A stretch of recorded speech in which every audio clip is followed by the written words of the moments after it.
There's a lot that just came out about MrBeast and Amazon's Beast Games. Since I made my last video on it, a handful of people reached out to me claiming to be contestants, and they wanted to share their side of the story while being there. It's been incredibly hard to find any information on the Beast Games as everyone is under an NDA. So until now, what we really have is the side from the people who are suing MrBeast and the few who talked to the New York Times and Rosanna. And that's all left people with this narrative that the Beast Games is now like a new fire festival, which just sounds absolutely terrible. So obviously I am extremely interested in hearing the sides of these people, but out of the few people I talked to, there was one single person who trusted me enough to send me information that verified that they were actually in the Beast Games. And thankfully, they agreed to do an interview where they just walked me through the entire experience of being on the Beast Games. And honestly, I was shocked to hear that things seemed very different from what we've heard until now. And because of this NDA, to protect this person's identity, we had to completely rework their voice. But without further ado, here's the full Beast Games experience from this contestant's perspective. So I guess, hey, if you want to start from the beginning, how did you find out about it?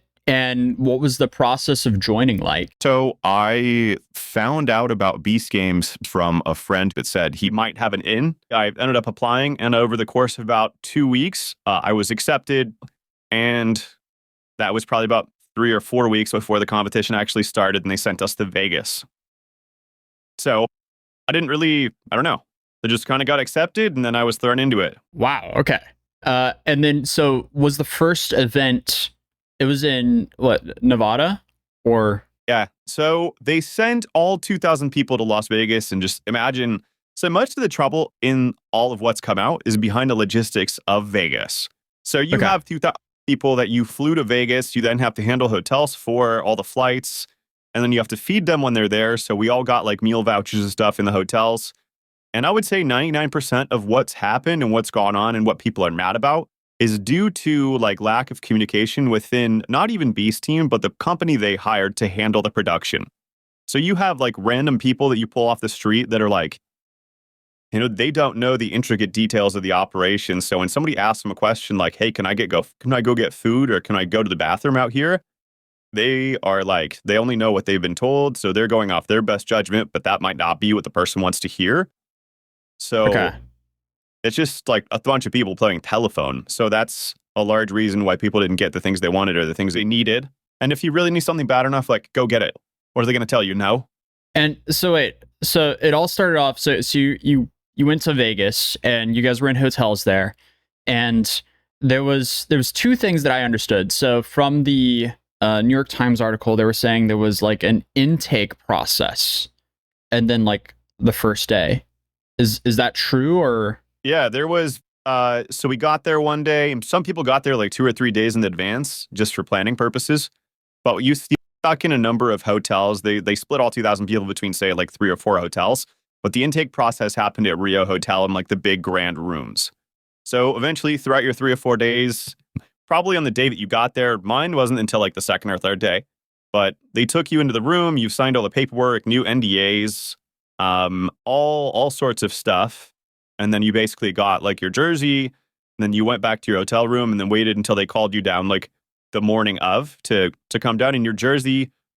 And poor planning on their part, we could have just worn like our normal civilian clothing, but they put us all in trash bags. I guess like that was a last minute decision, which didn't help, because then people were like, why are there 1,000 people in a hotel in trash bags? That like raised some controversy right there. The trash bags were hot. You know, you could just rip bigger armholes or like suck it up. But yeah, that wasn't like a good decision on anyone's part. I don't know who that was, but it probably wasn't MrBeast directly. And then, so you were put in trash bags, and then what happened once you were put into trash bags? Once we were put into trash bags, well, they fed us breakfast. You had the opportunity to go get your own breakfast before the trash situation. Then it was like 3 or 4 hours of waiting until we got to the Rio Hotel, and they put us in the big grand rooms with, say, like 500 people in each room. And they would sporadically bring out food. They offered water. You could go to the bathroom. And yeah, so like we stood in those halls for another like 6 hours until we finally were bused to Allegiant Stadium, where we spent another 2 hours sitting on the bus and then going in through the in-dock process where they explain where the exits are. the safety of the stadium, like where we're gonna be. But we were all just split up into 4 groups between the 2,000 people, and like, Okay, wait. So you guys were put into trash bags and you just waited around in a hotel like conference room for 6 hours? we put on the trash bags. We waited for like 2 hours to go on a bus to go to the Rio. And then Okay. once we were at the Rio, we were in the big grand halls where we had trash bags on. We probably waited for another hour in the trash bags before they said, "Oh, you guys can take them off, but keep your trash bags so that you have it like when we walk out of here to the buses to go to Allegiant Stadium again." Okay. And then what were you guys doing at the Rio in trash bags? So at the Rio in trash bags, they collected our phones once we got on the buses. And then when we were in the Rio, we were just sitting at tables. I think some of the halls actually didn't have tables. We just sat around for 6 hours. And like, I had a great group of friends that I was able to play games with and stuff at our table. We had like 7 or 8 people at our table, getting to know Uh-huh. people. The Okay. coolest thing about the whole experience is getting adults together and taking away all distractions so they have nothing to do but get to know each other. That was the coolest thing. So you guys waited around there for 6 hours and then they bust you to where the event happened. Yeah, so everything took place in Allegiant Stadium throughout those 4 days. And what was the Allegiance? I'm not familiar. Is that just the Las Vegas Stadium? Yeah, so it's like the nicest, biggest, newest football stadium that exists. Everything's Oh, wow. super high tech. It was actually really cool. Like the stadium was super sick. And I think we got some like behind the scenes looks that not a lot of people do. Mhm. But yeah, like the only place in Las Vegas that can accommodate any sort of thing like that is Allegiant Stadium. Okay, so take me like through the whole thing from so you got onto the bus from Rio, you went to the stadium, and what happened then when you got off? When we got off the stadium, we walked inside, and there were people, waiting by TV screens. There was the main producer. There were a couple of the MrBeast team waiting around, and after everyone had filed in, after like another 30 minutes to an hour, all of this was just like waiting around, which like is totally fine as long as you can handle waiting around. That's a big issue people had. But like if you have 2,000 people, your production's not going to move very quickly from thing to thing. So they basically just told us where the exits were. They had on TV screens displaying like, the safety precautions of the stadium if something were to happen, who to call, who you're going to contact, like whatever. And then shortly after that, they end up sitting us down for like an actual meal. So by then, maybe it was like 10 to 12 hours before we ate like a full, like established lunch or dinner or whatever. And it might be like 10 p.m. at night by that point. Yeah, the hours were totally off while we were in the stadium because I think they figured out that they wanted to film everything at night. So then during the day, everything was just a waiting game with like nothing to do except like sit on the field or eat meals and hang out with people. Okay, so when did the lack of like medical supplies and stuff like that come up? So when you went into the Rio, you kind of like handed off your medical supplies for the Beast games and they were going to handle the logistics of it. Okay. The production company was supposed to like quickly hand out medications or they had like a medical bay set up, especially once we got down into the stadium and like on the Mhm. floor of the stadium. There was like a medical area where you could go to and get your medications. But yeah, everything kind of weighed on when we were doing challenges and stuff. And like a big area of complaint are the no bathroom breaks or whatever. But they always Mhm. told you like, oh, you're going to get a bathroom break sometime soon, or like, just hold on a minute. We're going to do this challenge first. But imagine like trying to coordinate 2,000 people's bathroom breaks. And I think they could have Yeah. relieved or alleviated the issue by just telling us when we would have bathroom breaks. But they didn't know how long filming was going to take, how long challenges were going to take. So everyone just had to like go when they could, and then they would Yeah. wait for back, and like filming delays would happen just because people like didn't know when to go to the bathroom. What kind of challenges were there? Was it like physical or waiting or like what kind of like you don't have to like spoil anything too much, but like we have reports, of guys essentially assaulting women. Is that Yeah. true? So there were 4 different challenges within the Allegiant Stadium. Basically, 1 the first night, 2 the second night, and then 3 and 4 happened into like the 3rd and 4th days. The first one was physical, yes, but not like individual physical. It was a team challenge where you had to I think it's all come out now what the challenges were. And you could or you had to tug a rope to pull something, and you were in teams of 400, 5 separate teams of 400.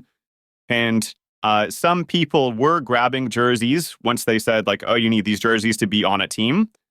And everyone was basically trying to stay within their 4 teams that they had originally split us up into. Because when we walked in the stadium, we were in 4 groups of 500. So everyone had made groups within those 4 groups of 500 and wanted to stay with their team. So when they announced we have 400 jerseys for each team, some of the big guys ran up and grabbed the jerseys and started handing their team jerseys to other big guys they could find to recruit people. And then some people not necessarily got forced physically, but if you didn't know to run to the front to grab a jersey and you were kind of waiting on them to hand them out or whatever, or you didn't have large friends, or there's a possibility you just got shoved to whatever the 5th team was, which was no one had allegiance to or anything, and that team ended up losing right away. The actual challenge was supposed to last anywhere from 5 to 10 minutes, but the game testers they had test it didn't account for $5 million being on the line and an actual 2,000 people playing this game, because we finished the challenge in a minute, under a minute. And then that 5th team didn't even get close to finishing. Oh, wow. So I think I was toward the middle, and I think some people in the rear, once you started actually pulling the rope, everyone got bunched up in the rear. It's possible people accidentally got injured, but I don't know if I would say that it's the fault of any one individual. It's just that when you have 500 or 400 people, basically on 2 sides of a rope, that spans the length of the football stadium. So when everyone starts pulling back, people are going to get jumbled in the rear and just kind of bunched up. So it was it was a tug of war with 400 people on each side? The 400 people, 200 on each side of an individual rope. And those 200 people make the length of the football stadium, right off the bat. So if you don't pull the rope and keep your feet where they are and you start walking the rope back, everyone gets bunched up in the back. And so I think that caused injury when people were falling on each other. Yeah. But I mean, that's just kind of what happened. I don't think it's any one person's fault someone got injured, and nobody was trying to injure anyone in that challenge. Okay. But then they had us wait around for several more hours in kind of those lines so that we could you're allowed to lay down after the challenge happened and do whatever. Mm-hmm. But had us kind of still in those 400-person groups after they had walked the 400 that lost out of the stadium through the doors. Mm-hmm. They lined us up for a thumbnail photo, and then a couple more hours passed by, and we were finally allowed another meal, and then we were able to go to bed. So they gave us, I think that's when the first seizure happened too, shortly after that challenge. I don't even think it was a result of medication, because if you really were epileptic, you're not going to tell them, hey, give me my medication or I'll have a seizure, and they're not going to do it. And if you did, that one person that said no to you was a dumbass. There's no reason they should have. That single person that wasn't MrBeast or a teen, it was just a production person. If someone actually told that person no. It's probably somebody who's... So that's, did an ambulance show up and carry someone off on a stretcher then, or? No, that person wasn't even carried off. I think they were just laid down and they helped them, get through that. And then I don't know what happened to that single person, because I wasn't trying to be involved in a medical emergency. So I don't think they walked off even. I think they helped them recover, maybe took them to medical, asked what was wrong, whatever. But I don't think that person, there is no proof to indicate that person had a seizure because they were denied medication. Unless that single person comes forward and says, that's what happened to me. So everyone who's speculating, no one has any proof. So that was the first challenge. And then what happened after that? And also, where did you guys sleep? So hours went by. It's probably 2 or 3 a.m. by the actual time everything concludes and we're allowed to go. Actually, no, we don't go to bed until probably 6 a.m. And the stadium has a translucent ceiling. So you can see when the light is out or when it's dark out. Mm-hmm. And they finally hand out 1,600 Coleman sleeping bags, a $20 sleeping bag that you first buy when you're going to go on your first camping trip, and you buy it from Walmart. So they give us all those, and then they tell us to go to sleep for, however long, and then we'll start the second day. So it's like 6 a.m. They put us to bed. It's starting to get like warm in the stadium. They fed us. And the meals were two different options that they would alternate between. So you had like a lunch and a breakfast. Breakfast was like a small cup of oatmeal that was like more water than oatmeal. And it was plain. So there was no flavor whatsoever. Then you had a single hard-boiled egg and some vegetables, if I remember right. And then the lunch was like the normal lunch without meal restrictions or dietary restrictions was a piece of chicken about the size of your palm that was boiled. Then you had quinoa rice or normal white rice, and then you had vegetables. And those were like the two meals, but it wasn't like you're not a lot of food, but enough to like sustain you or make you, give you the ability to live and go through challenges for sure. So were you eating twice a day? We were eating probably three times a day. But then on about the second day, when they figured out, hey, this probably really isn't like enough food for some people, they started giving out like snack bags. They started passing out Feastable bars, and they started like giving us all sorts of snacks and things if we really needed. So if you needed food, you could ask for it and you would probably get it. On the second day is when I heard a girl directly in front of me complain that she was on her period. And she was talking to a main producer, and he was denying her like her change of clothes, or he's like, I can't do anything about that right now. Look, I'm sorry. Because their whole system for handing out the undergarments that we had given them was not fantastic. They could have like just laid them out in the middle of the field and we would have solved our own issue within about an hour time frame. But they made people like, I didn't get my underwear and socks until like the third day. But I didn't complain about it. Like, we were just all in a stadium. We're all gross, nasty. Like, you just accept it. I thought it was fun. Yeah. So, yeah, we like all camping. sleep. Yeah, it's literally camping. And I like, you just don't know what to expect, but you expect that you're going to be uncomfortable for a couple days if you're going to try and win $5 million. We also slept on the stadium floor with the Coleman sleeping bags. They didn't hand out pillows or anything. So I came up with using my shoes as a pillow. And then I later graduated when they had some black curtains out that were held down by some sandbags. So I grabbed one of the sandbags, used it as a pillow, and that was like a great night's sleep. Interesting. Okay, so wait, so you said you had they gave you a sleeping bag? Give you the sleeping bag, yeah. But no pillow. No pillow. Okay. And then you just slept on the AstroTurf? Yeah, they had like a brown AstroTurf down, not the regular like stadium lined turf. So they re-floored the whole stadium for this. Interesting. And then, during this whole thing, there's $5 million in cash sitting on one side of the stadium, like guarded by people 24/7, and a legitimate $5 million real dollars in ones. So the whole entire time we're in the stadium, it's on there. Interesting. Okay, so this was And essentially, so you were there for how many days? We were there for about 4 days from start to finish. And you covered, so you've essentially told me the first 2 days now? Or how far into? A second day going into the second challenge. Yeah. So the second challenge was related to briefcases. They had 400 briefcases laid out in a grid system. And so we don't start filming, like, there's so many hours. So there's like 12 hours between sleeping and the next challenge or so, like, after it concluded. You're just kind of sitting around waiting the entire time. That's the whole theme of it. So there's just nothing going on the entire time. You're talking to people, you're playing games, like maybe exercising a little bit, but you're going to get gross and then you can't even shower. So just waiting. I can't stress that enough. And then maybe like midnight rolls around and we're ready for the second challenge. So, the next challenge is briefcases laid out in a grid system of 400 briefcases. And then there's a red line around the entire briefcase grid. MrBeast is in the center announcing, look at the screen up there. The screen is going to display the grid pattern on it and which briefcases are red, which ones are green. There's 50 red briefcases out of every 400 or so.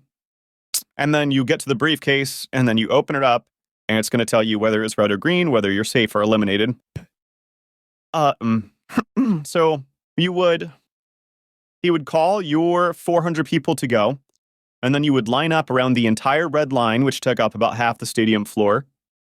And then you would stand around it and you would strategize with the people around you which briefcase you were going to go for. Some people like were kind of just tired of being there at the point, but like didn't want to just like, I can't stress this enough too. You could just walk out anytime you want. So if you're not comfortable with the situation or anything, you could just leave and you're going to get compensated. They paid everyone that was there $1,000 for being there, and then $1,000 when you get eliminated, regardless of when you go home. So I got out much later when we went to Ampeta, and I got $2,000 paid for being there for less than 2 weeks worth of work. But if you got out in the first Vegas challenges, you got paid $2,000. Oh, wow. So Yeah. was this what they were claiming is offering money to not sue them? No, I don't know anything about that. I didn't sign any sort of NDA or like any, you're not going to sue us whenever I got eliminated. Interesting. Okay. Because, yeah, that's what the lawsuit was alleging. Yeah. No, I think the lawsuit is like, it's a lot of it's pretty bullshit. Some people may have actual recourse if they were denied medication that they desperately needed to function, because they did tell us like, hey, provide us your medication and we'll get it to you when you need it. Now, if you did that and it's not a medication that you actually need to function, and they told you, no, you can't have your medication, I can understand that being worthy. But for just not getting food when you needed food or whatever, when you know that this like whole thing is going on, you're kind of a bitch or just a baby in general. Mm-hmm. And like, I would say about all 1,000 people that actually made it to Canada wanted to be there and are desperately waiting to tell their story to like come to MrBeast's rescue for this. But everyone's under NDA that they don't want to break. So the general consensus of the contestants is, hey, this is not actually happening. It's not as bad as what everything's being reported on as. Yeah, 100%. It's like, 100%. That's just interesting people who like, yeah. No, go on. I was going to say, yeah, imagine you pull 2,000 people off the street. A lot of them are like performance actors or stuff. A lot of people got cast through the casting company they had previous relationships with, because there were a lot of actors or people in media, people from Hollywood. There's a large group from LA. Like they were already kind of like had the in on this. So there were a lot of people that just like had a lot of feelings about things that were going on that they couldn't control, and they wanted to control so badly. And people that just are the type to kind of complain when they don't get their way. Like in that group of 2,000, you're going to have that people. And luckily, like a lot of those people did get out in Las Vegas. And then the rest of the 1,000 that went to Canada were like really chill, relaxed, like people that actually wanted to be there and have fun and like understood what was going on so far and were okay with it. So was it Vegas that lasted 4 days? Vegas that lasted 4 days. Vegas is where all of the complaints that come out of. Anyone to complain after Vegas is really just a crybaby, because things got 10 times better after Vegas. Like once we actually got to Canada, we had like the incredible food, like good hotel stays, like I actually had fun, no denied access to anything. Like things were run so much more smoothly, because I think that's where Amazon actually stepped in. The whole thing before Canada was, I think it's got to be just on MrBeast's dime and not controlled by Amazon, because it's his idea that he wanted to create that to be the spoiler for Amazon. So Amazon covered everything from, their production on, which is the 10 episodes on Amazon. Well, MrBeast controlled the whole Vegas thing, and he wasn't ready for a production of that level. Interesting. So after the briefcase challenge, were there any more like physical challenges after that? There was. So the briefcase thing is sort of unfortunate, because there were definitely people that were like pushing or trying to get to the briefcase they knew was green. So I actually know like an older guy. So there was everyone from ages of like, let's say 18 to 75 competing in the challenges. There were older people that like did accidentally get knocked down or pushed over. And there were younger people that got pushed over too. And like, very unfortunate. People did break ribs or like break hands too, because they were like shoved into tables or pushed over as they were running for a briefcase. But that's I don't know, like that really does suck that happened. You kind of acknowledge that risk when you're going to run for a briefcase. As far as was concerned. All right, so I'm pausing the interview here just to add this bit of context they sent me after the interview. So it was essentially like everyone was sidelined, and then everyone was like, so you had to run to a briefcase. And then did you have like a general idea of which briefcases would be safe and not be safe?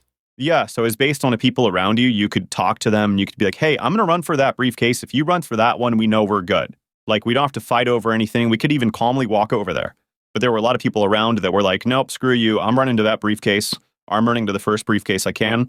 So in those instances, like, people ran whatever they could and just would push people over. And I think that they actually did a good job of eliminating people. So if you were the person that pushed somebody to get to a briefcase, they saw that and they went through all the footage between Vegas and Canada, and they actually eliminated those people or told them, hey, you're not coming back because they were too rough, because they were mean, whatever. But they end up getting rid of those people. Okay. Anyone that was physical or mean. So after the briefcase, what happened then? More and more hours of waiting. And then basically same stuff up until the next night when they brought us back to the third challenge. And the third challenge was like a capture the flag style game where they had flags numbered 1 through 1100. And there were 1,400 people left in the game at this point. So we knew 300 were getting eliminated. And we had to stand on the sideline of the stadium, up and down the whole entire stadium floor. And they would put out a certain number of flags on the stadium floor. And they'd put out a random number of flags in random locations on the stadium floor. And they would like hit a horn. And once the horn blows, you would run out onto the stadium floor and chase a flag. If you ran out onto the stadium floor if you ran out onto the stadium floor, you're in the game. And if you don't get a flag, you're eliminated, basically. So once you cross that line, you're in and you have to get a flag. And so you don't know how many people are going to run out for the flags that are available. So that's the fun in the game. And the MrBeast was kind of just standing on a tower in the center of the stadium, or he would put a flag down himself or whatever. So yeah, last thing we were at, you were describing the capture the flag game. You said you guys were 1,100 people before you started the capture the flag game. You knew 300 people were going to be 1,400, and then you guys were going to be eliminated down to 1,100 left. So 300 people were going to be eliminated. Yep, 14 to 1,100. So this was another physical game, of course, and you had to run out and you had to compete against the people around you to get flags.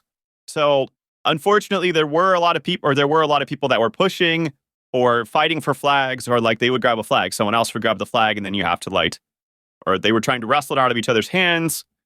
But the way the game is supposed to go is if you accidentally you grab a flag at the same time as someone else, then you just rock, paper, scissors for it. Especially if one person won't leave, try another one. Yeah. So, but some people were like trying to rip it out of other people's hands, so they didn't get the opportunity to play rock, paper, scissors. Or people weren't being cordial, where they'd like call it a flag with the people around them, and then last second someone else would run from behind them and grab the flag that was like faster. So of course, like naturally the slowest people in the run were often women and older people. So out of the faster people saw their opportunity to run out in front of them when they had claimed a flag and they knew they had an easy win. So that would happen. There were a lot of people that got pushed over. I think I saw a girl. So the people that were carried off in stretchers, there was literally a girl that like twisted her ankle or something, or like fell. I don't know if she broke anything, but like, yeah, they were carried off because they got injured just running. But these were not all athletic. So the possibility for injury is there. And then someone I did see like legitimately trip, fall, head hit the ground, and they knocked themselves out cold. Wow. But that was them running across the field. Yeah. And then they were assisted off by two people with her arms over their shoulders. So people were helped out. Happened, but like in reality, they were running across the field. Yeah. Or they were tripped by another person or something. But like, yeah, no cruelty meant by anyone. So that eliminated 300 people. And then there was like one game left before Canada, I'm assuming. Yeah. Then they made us wait around for like 3 or 4 more hours. They fed us a meal. And actually something funny happened. during the wait for the fourth challenge, we were on a stadium floor and they split us into even and odd numbers out of 1,100 flags. And then they sent us to like the east versus west sides of the stadium to get fed. So on my side of the stadium, we walk up there to grab our meal and there were like cupcakes, cookies, cinnamon rolls, sandwiches, like different from the norm of what was offered usually. And we're like, dang, this is sick. So then we all like, some people pig out. Some people are like, oh, this is a psyop. They're trying to screw us up for the next challenge, whatever it is. Like they're going to make us fat and lazy right now. But then we get back down to the stadium floor after we eat our meal and they rearrange the platforms that were on the stadium floor. So they make it 11 platforms. We get down to the stadium floor and we talk to the even side and we're like, hey, how was you guys cupcakes and cookies? They're like, what the fuck are you talking about? Because they got the same plain old stuff. Because production messed up and gave us the food that was supposed to be like at the end of the challenges, like after it was all done. Oh. Yeah. Interesting. It was a hilarious moment that happened. But hey, win for you guys, I guess. But yeah, win for us. The next one was just standing on platforms. So they tell us to arrange ourselves in groups of 100. And these need to be 100 people that you trust, which is impossible. You can't trust anyone out of 100 people that you met 3 or 4 days ago. So then we do our best to like, our group gets another group that we know, and they get another group, whatever. We form 100 people. And then I'm sure there's a couple stragglers in there that nobody really knew that they didn't have a place to go. So we all get on the platforms. We're standing on there for another hour after like a 2-hour wait once we've like got the 100 people together. So it's probably like 3 or 4 a.m. at this time. And we're standing on these platforms, and MrBeast finally comes out, and he's explaining to us this challenge that he's going to offer different amounts of money until someone leaves the platform. And if they leave the platform and go for the money, all 99 other people on the platform are eliminated. And so he comes out, and he gives different amounts of money, and then someone jumps for the second amount of money before he actually starts the counter for that amount of money. So the girl that jumped didn't even get the amount of money. And she screwed over 99 other people. Oh, no. But yeah. And so they walked that platform out, and then it was all over, said and done. And there was a total of like, there was a total of like a lot more than $5 million on the floor by the end of the challenges. And they walked us through the doors and said, okay, you're going to Amazon Prime as you walk through these doors. And so they did. And then we waited another like 2 or 3 hours for the buses to then go to like, but another like shit thing that happened was there was like the cyber outage for the airline industry. So they couldn't get anyone flights home. Then people were stuck in Vegas in hotels. They didn't account for any of that happening. So when I got out of the games, I had to wait another like 4 or 5 hours until I got a hotel room to then like go to sleep. And then I had the best sleep of my entire life after that. I got believe that. Yeah. So just like a bunch of shit that they didn't anticipate or didn't plan for. And then also like most of what happened was totally reliant on like people that were probably getting paid $100, $200 a day to like just kind of stand there and control us. But be up to them most of the time when they told people no or told people they couldn't do things. But yeah, a lot of the challenge in the bathroom breaks thing, I was like, you're about to do a challenge. You tell people they can go to the bathroom. You tell 2,000 people they can go to the bathroom. You're going to be waiting another hour at least to start that challenge. So they were trying to control. They were like, hey guys, can you please like hold it until we're done with the challenge? So that's the inadequate bathroom break thing. And then the food, like they brought out snacks once they realized that was kind of an issue. But there was one girl that came out and said she wanted to commit suicide she wanted to unalive herself because of the first challenge or what she went through, but she got out on the first challenge. And this girl came out talking about she's homeless, MrBeast needs to give me money, whatever. That was a TikTok that was going around, and she broke her NDA to say all that. But everyone is like, yeah, that girl's dumb. Interesting. And then, so when you got to Canada, as said, like everything just got way better. Yeah, everything was so much better. Like we were interacted with totally differently. At one point in Vegas, like there was a production person that literally treated me like an animal, kind of. But that was totally just that person, maybe who's having a bad day or something. But then in Canada, like everyone was friendly. We were talking to production staff. They were nice to us. Like, they were giving us anything that we needed. It was just a good time all around in Canada. So I kind of have to ask, like, wait, how did you feel like you were treated like an animal? I don't know. The guy just said something that was not like, I don't even remember what I was asking for or what I was doing, but he kind of just, he not even shrugged it off. He said something, or I was like, what? What did he just say to me? But I have no recollection of what it possibly was. But yeah. Okay. They were busy. We were all just faces to them at that point. They didn't care to get to know any of us. And yeah. Who knows? But the actual like head production staff for the whole Beast games, like from the MrBeast side, they were all great. They were all 100% great. Well, that's good to hear. And especially as it got later on, they like actually got to know our names. They got to become friends with us. And then during the games, so in Canada, when we were at the city, Carl and Chandler and the rest of them were like coming out and hanging out with us and like talking to people for like a couple hours at a time, or like actually getting to know and be friends with people. So like showing like, okay, there are people too. And MrBeast only came around like once or twice, like sign autographs and stuff. And he was mostly just around for the challenges, but that's understandable. I'm sure everyone's going to want to talk to you and sled you, even though like we've been around him for enough time at this point. And then, so the Canadian challenges, were they physical or like what kind of? The Canadian challenges to MrBeast, someone asked him a question and he is like, yeah, anyone can win this, like no matter athletic ability or anything. And that was pretty much proven through the challenges, because after Vegas, there wasn't really anything physical again. Interesting. So it was all like, guess this briefcase, or if someone has to, I guess, surrender like money, kind of like the platforms and so on. Yeah. Surrendering for money to knock people out, stuff like that. And the challenges became a lot less physical, which was good. And everyone kind of enjoyed them. But there was people by that would be upset because there were uncontrollable variables that could take them out of the game. And people just weren't accepting or okay of that. But I mean, they have to eliminate 2,000 or 1,999 people, I guess, right? If there's only one person that can win the $5 million. Yeah, 100%. And then, the head producer would come out several times and he'd be like, hey guys, just to let you know, the odds are like pretty not good that you're going to win $5 million.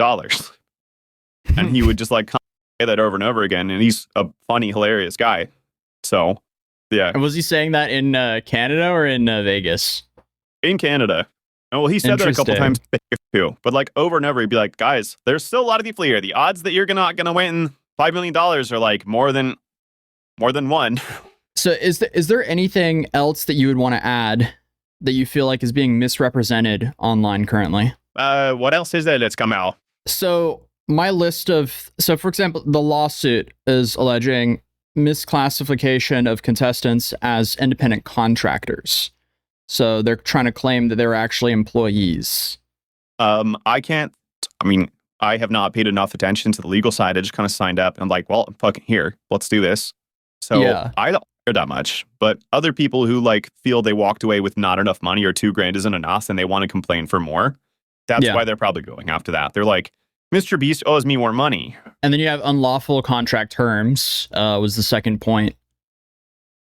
And then failure to pay minimum wage and overtime. So I'm assuming they don't feel compensated enough for waiting around that long. Yeah, probably it. Which, like, if you signed up for this shit, $5 million isn't going to be easy. Next was denial of meal and rest breaks. Yeah, I kind of explained that. Yep. And then after that, you had unsafe and inhumane working conditions. Yeah, totally just in the hands of either other contestants that, like, would push you out of the way to get ahead. Or, staff that just had no idea what was going on and couldn't give you a direct answer. But the inhumane, the underwear situation was kind of crappy, but totally just somebody had the wrong system in place and was sticking with it instead of just doing something else to get people their underwear on time.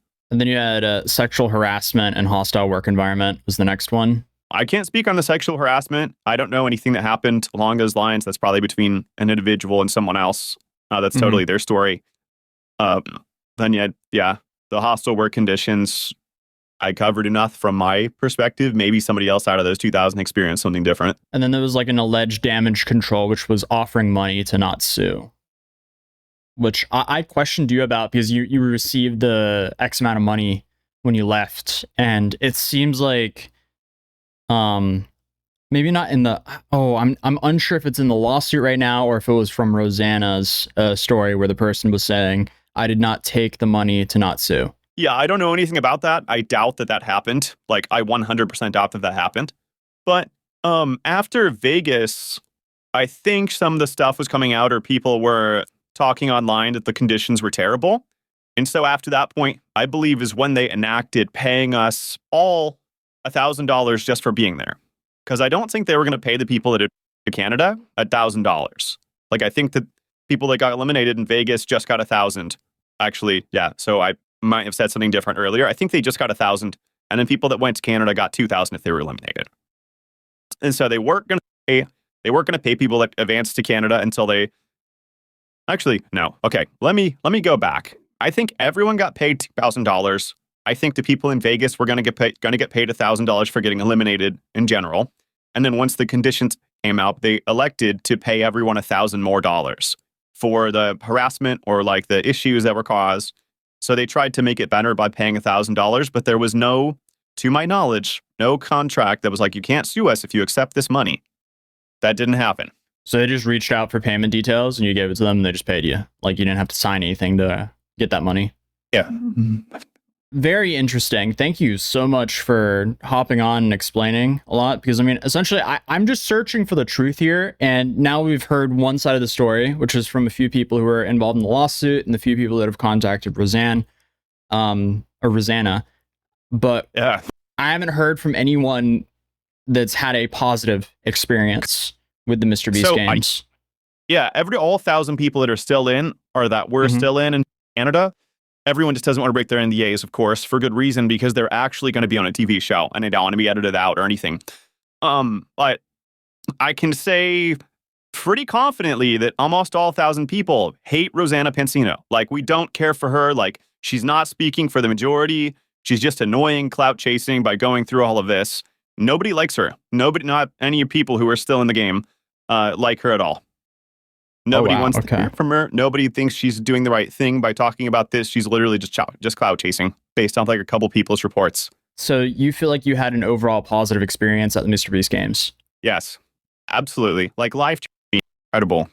Oh, really? Okay. So if you were given the opportunity again, you would instantly rejoin. So it depends how they tell the story, but if I was invited back for season 2, I think almost all 1,000 people, if they were invited back for season 2, they'd go.